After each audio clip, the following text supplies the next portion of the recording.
Oliver Twist by Charles Dickens is a powerful narrative that follows the life of an orphan, Oliver Twist, born in a workhouse in a small English town. His mother dies shortly after his birth, leaving Oliver to be raised in the oppressive and brutal environment of the workhouse, where he is subjected to starvation, neglect, and mistreatment.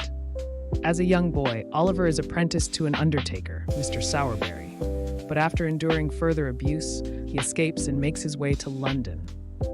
Upon arrival, he encounters the Artful Dodger, a street-savvy boy who introduces him to a gang of young pickpockets led by the sinister Fagin.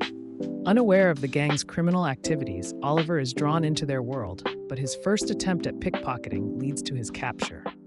However, Mr. Brownlow, the kind gentleman whom Oliver is accused of robbing, takes pity on the boy and brings him to his home in an act of charity. Just as Oliver begins to experience kindness and care for the first time, he is forcibly taken back by Fagin's associates, including the violent Bill Sikes and the troubled yet compassionate Nancy, who fears for Oliver's safety. Oliver is compelled to participate in a burglary organized by Sikes, but the plan goes awry and Oliver is wounded. He is left in the care of the Maylies, a family that lives in the countryside, who nurse him back to health. During his time with the Maylies, Oliver learns more about his own mysterious background and his mother's tragic fate, which reveals that he is actually of gentle birth. Meanwhile, Fagin, desperate to recapture Oliver, and Monks, a mysterious figure revealed to be Oliver's half-brother who seeks to destroy him to secure an inheritance, conspire to bring him back into their clutches.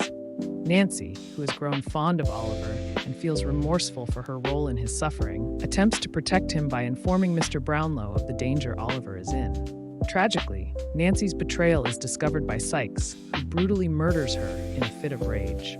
The murder leads to Sikes' downfall as he accidentally hangs himself while trying to escape a mob of angry citizens. Fagin, too, is eventually arrested and sentenced to death, symbolizing the collapse of the criminal world that had ensnared Oliver. With the villains defeated, Oliver is finally able to claim his rightful inheritance, and Mr. Brownlow adopts him, providing him with the family and security he has longed for throughout his turbulent life. The novel concludes with a sense of justice restored, the forces of good triumph over the corruption and evil that threatened to destroy Oliver. Throughout the story, Dickens explores themes of social injustice, the cruelty of institutions, the struggle for identity, and the redeeming power of love and kindness, all set against the grim backdrop of 19th century London. Oliver's journey from the horrors of the workhouse and the dangers of the criminal underworld to the warmth and safety of a loving home underscores Dickens's critique of the social conditions of his time, while also offering a hopeful resolution that emphasizes the possibility of redemption and the enduring strength of the human spirit.